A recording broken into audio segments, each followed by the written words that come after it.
D-line, homie, get your hands up.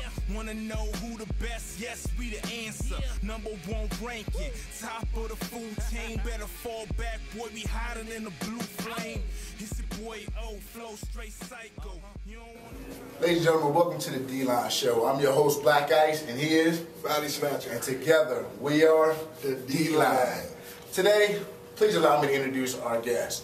She is the first woman to appear on the D-Line Show. She is the first woman to ever win the Super 8 Battle Royal, and she is the first woman to be crowned the ECWA Women's Champion. Without further ado, let me introduce the Knockout Queen, Jessie Kaye. Hello.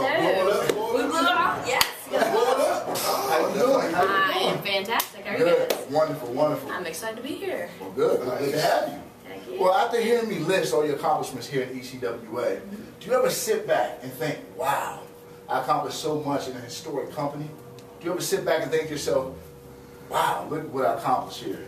It is unreal, but I'm the kind of person I don't give myself a lot of credit when it comes to anything. Right. I always have future goals and what I want to do and what I want to accomplish rather than looking at what I have done.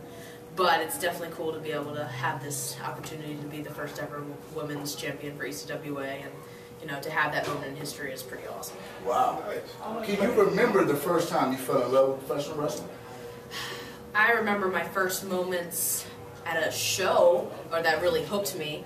I went with my dad, and it was like you wanted floor seats, but when you're so little, like you can't see anything. And it was like, and really, like, you know, it was like I had to stand on the chair, and I just, at the time, it was a dark match, so it was Jericho and Y2J, and I just remember just being so into it, and just having a really good time. So being a woman,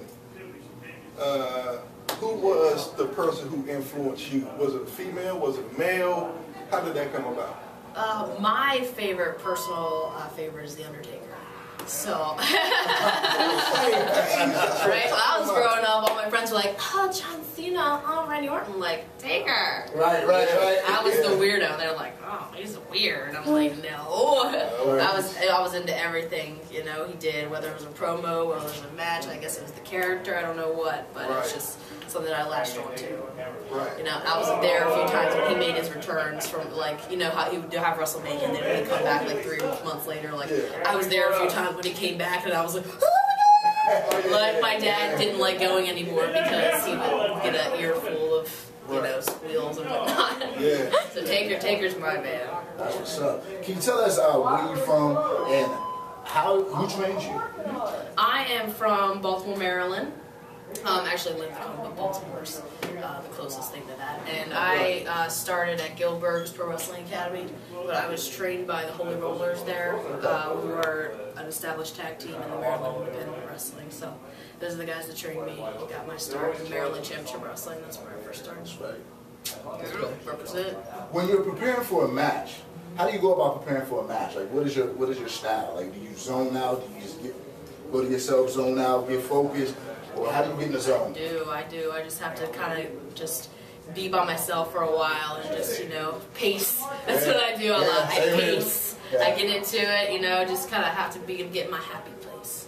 Kind of get in my happy place, and then, you know, it's the most nerve-wracking feeling in the world right before you go out. I ask myself, why do I do this? Why do I do this? And then the moment it's over, it's just that release. It's like, oh, God. Now with that being, do you have a match that stand out to you? Like, you just like, I can't believe I just did that, or I can't believe I was just in the ring with that person? Do you have one of those moments? Just to be in the ring itself, as I can't believe I just did that. You know what I mean? Like, to be, it's hard, I think, for a lot of people to remember what it was like when you're on the other side of the rail. When, you know, people don't realize, you know, you are doing it. Right. You know, you are. And people don't realize that, you know, they don't remember what it was like however long ago they started. So. Right. Because I know for me, yeah. When I first stepped into the ring, I had like that overwhelming feeling like, holy crap. wow, I mean, I'm in the ring. I can't believe that I'm in the ring. You're actually doing this. Yeah, that, you know, I'm used to being on the other side of the railing. But I just wanted to know, was that just me, or was that just like for everyone? So you say you did feel like that when you first stepped in? I guess, yeah, but it's also for me that I don't give myself credit for things, so it takes me a minute. Sometimes I have to look back at old videos of, or like old journal entries of myself writing about how I wanted to wrestle. Right. And then I'm like, I'm doing everything. I'm doing everything that I ever wanted to do. Right. I'm turning into the person that I wanted to be.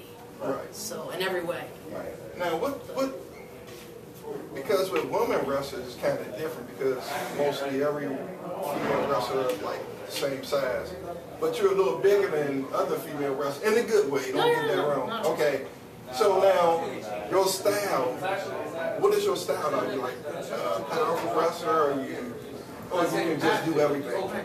I like to think that I'm trying to go more toward that stronger style, that strength style. I'm still getting my confidence with that. Okay. So I'm in the process of trying to do those more things, but at the same time I don't want to hurt anybody. Right. You know, and so I have to have that own confidence to do that. So that just comes with time, I think, and working with the same people over and over again. You know, it comes with timing and everything. Yeah.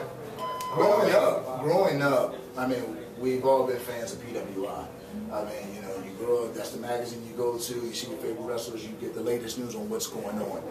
To see yourself in PWI, how does that feel? How does that feel to have an article about you? Again, I am so hard on myself. Right. It's not the top 50 women, so I was like... I feel you. It's the mecca of pro wrestling magazine. Exactly. It's awesome mecca. to be in there. Like I've been there twice now with a caption and just just me in there. It's awesome. Yeah. It's so awesome. And shout out to Dan who writes for PWI. That's right. Just saying, hey Dan. Just saying. Money in the Bank. He's the only one that understands that. But Money in the Bank, he's like not watching right now probably. He may be, but I'll send him a message and be like, you should watch this. Yeah, definitely. Because he got a shot. But yeah, I'm just so hard on myself that I'm like, I always going to strive for more, and that's sometimes a bad thing, I think. I get myself in It's never a bad thing to strive for more. No. You strive for more, you never let go of what's in sight. And what's in sight is to get to that higher level. And if you keep putting stuff in front of you that you're trying to strive to, you'll get there. So it's never a bad thing. I'm hoping. Right. I mean, we know you've been through, Delaware, Jersey, Maryland. Is there any other places you've been? Or any other places you would like to go? Yeah, I've been to South Carolina. I've been to California for Ring Crew with Ring of Honor. I've been to Canada, so that was kind of fun to do. Nice. Even just to go out of the country for, not necessarily for me to wrestle, just because of wrestling. Yeah. It's kind of cool. It was kind of scary though. The country. It's like my phone didn't work, and I was like, oh, no, if I lose you guys, I'm screwed. There's no. But that was really fun to do. So I want to go where the money is. You know what I mean? A lot of people. I mean, it scared me at first, the idea of going to places like Japan. But man, that would be really cool to be able to Great do. place to learn. Yeah, to go over there and perfect my craft and learn, and then come back here and be 20 times better. Yeah. Absolutely. Well, we'd like to thank you for taking time out of your schedule to, come on our show. We really appreciate that. And the sky's the limit for you. I mean, you're taking off, keep doing what you're doing, working hard work and dedication. You'll be on your way. One day at a time. One day at a time. Push forward. That's right. Very first from the Queen. Thank you. Thank you, guys. Watch out for that landmine when it goes tick tick. No need for the office if you don't have defense. Body set to black ice, shake your body like dice.